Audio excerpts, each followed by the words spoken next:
Southern Gothic is a podcast that explores the history behind some of the American South's darkest days, greatest mysteries, and most chilling ghost stories.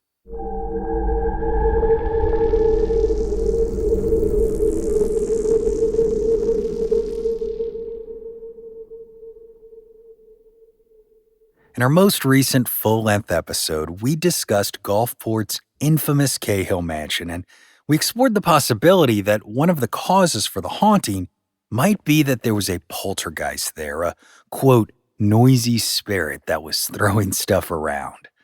Well, if you're a fan of shows like The Dead Files or Ghost Hunters, then you probably know that people making claims like the Gregory's did are way more frequent than most people imagine.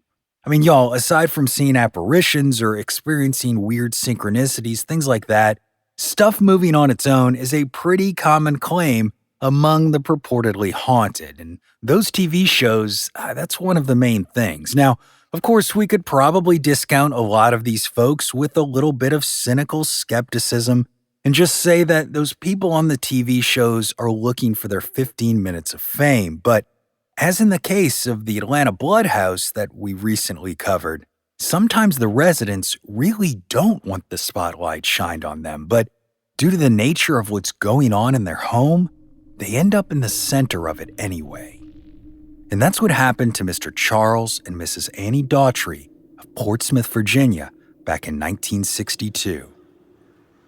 At the time, they were both 90 years old and were living in a single-story rental house on Florida Avenue with their 13-year-old great-great-grandson, Cleveland Harmon.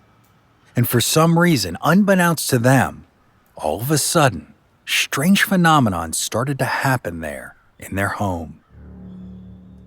Harmon said it started on Thursday, September 6th, when he got home from an otherwise normal day at school.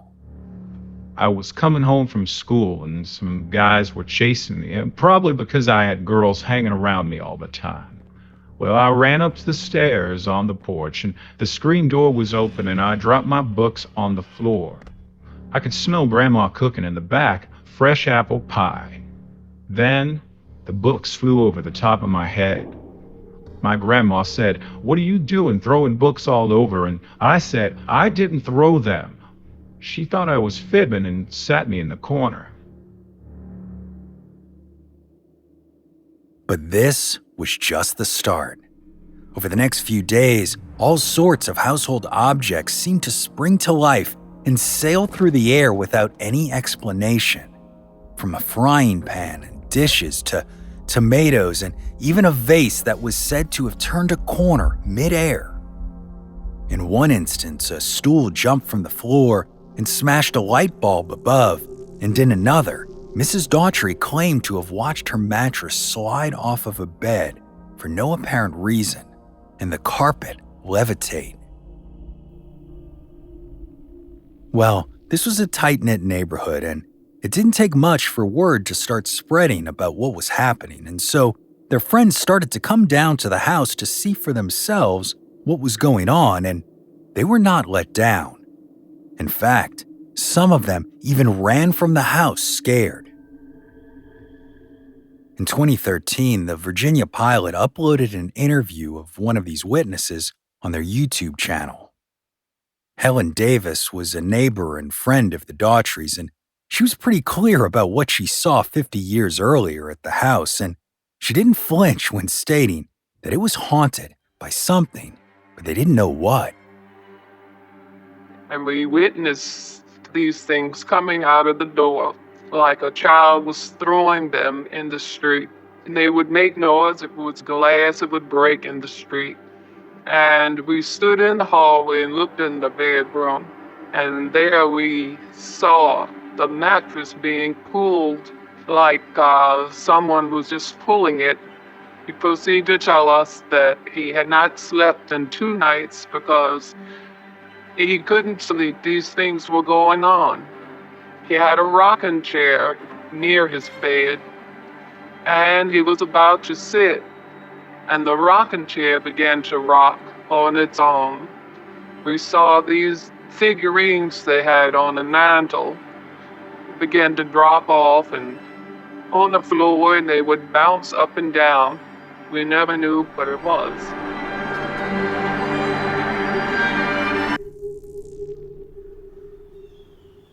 You can imagine word started traveling fast outside of the neighborhood, and by Saturday afternoon, a news reporter named Joseph Phillips showed up on Florida Avenue to see for himself. And y'all, whatever was there causing the commotion did not disappoint. Upon entering the home, Phillips and his photographer witnessed a number of unexplainable things, including dishes flying off a buffet and crashing on the floor at their feet, to a vase jumping from a mantelpiece right before their eyes. The newsman was so blown away by what he saw that the first line of his article that he published the following day said simply, "I didn't believe in ghosts until Saturday." By this point, folks from all over had begun gathering down there hoping to see something strange, but after that article ran on the front page with a picture of Mrs. Daughtery holding a broken object, the crowds became practically unmanageable, with some reports claiming as many as 20,000 curiosity seekers had come to see the house over the course of that week. 12 patrolmen were assigned to the property, but as you can imagine, the elderly Mrs. Daughtery was not a fan of what was going on, and from what I can tell from the newspaper accounts, she honestly seemed more upset with all the people outside rather than the seemingly supernatural inside. So she and her husband decided to take Cleveland and go stay at a relative's house until things quieted down.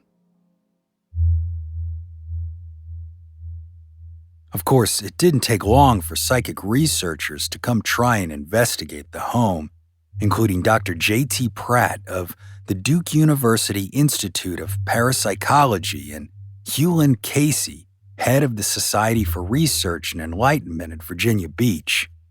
Well, by all accounts, it seems that the Daughteries did welcome them. After all, they did want an explanation, but in the end, all they really did was confirm what people were already saying. This looked an awful lot like poltergeist activity. But then, on Tuesday, September 11th, the most well-known investigator of all showed up. William Roll, the director of the Psychical Research Foundation in Durham. And yeah, y'all might remember that from last week. That's the same organization that Mrs. Jenny Gregory had asked to come down to Gulfport to investigate the Cahill house, but never made it. Purportedly, Roll was in the house for less than an hour before things started to happen. First, he questioned the family, but then he was almost immediately greeted by the smashing of a china closet door. The noise was apparently so loud that a newspaper reporter and a policeman heard the glass shattering from outside. At the time, Roll claimed that he couldn't give any explanation just yet, but he did spend several days investigating the house and experienced a few more incidents of objects going airborne while he was there. But then, just as fast as the supposed poltergeist came, it was gone. Within a week of the initial incident, everything just stopped. No more flying objects, no more crashing china. The crowd gradually faded away, and on Sunday, September 16th, William Roll held a press conference before newspapermen and TV crews. In field investigations in general, and in this case in particular, it is difficult to reach any conclusive judgment about the phenomena studied. The only thing that can be said with any assurance is that there is nothing in the house itself to cause the phenomena. The things only happen when the house was occupied. In other words, the case must be sought in living persons. However, it is not safe to go beyond this statement. That is to say, it is not possible to state whether the events were produced in normal ways or by a parapsychological process. You see, Roll believed that a poltergeist wasn't a spirit, as the name suggests, rather, that it was something caused by psychokinesis, the ability of someone to be able to move objects with their mind. So he didn't think the house was haunted, rather, it was someone, a person there with them, who was causing all that drama. But the question was who?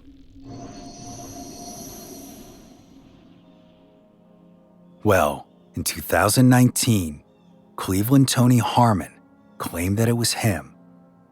He believed that as a young man, almost 60 years prior, he had somehow made all of that happen by merely thinking it. Although he did say he, quote, doesn't understand how or why.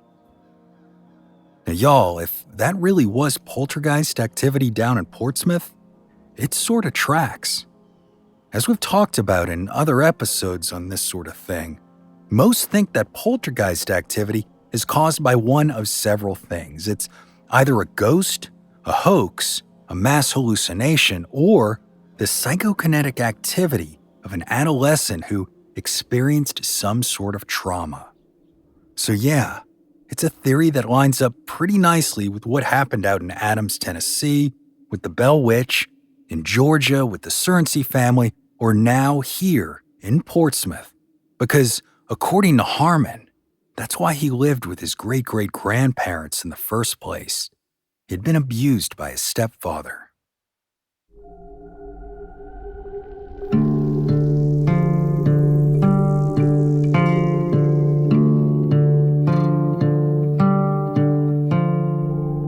After leaving Florida Avenue to escape the crowds, Harmon and his great-great-grandparents never again resided in that home, which was torn down only several decades later. However, unlike many of the stories I've shared over the years, the tale of the Portsmouth Poltergeist hasn't really garnered that big of a legacy, which is surprising after all those people came out to be a part of it all those years ago. Then again, maybe that's what Annie Daughtery would have wanted anyway. My name is Brandon Schexnayder, and you are listening to Southern Gothic.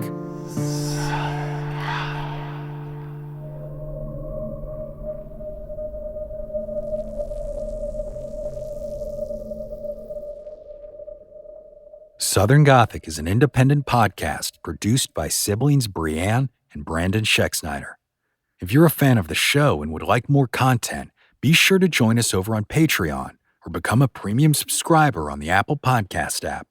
There, you'll receive access to both ad-free and monthly bonus episodes.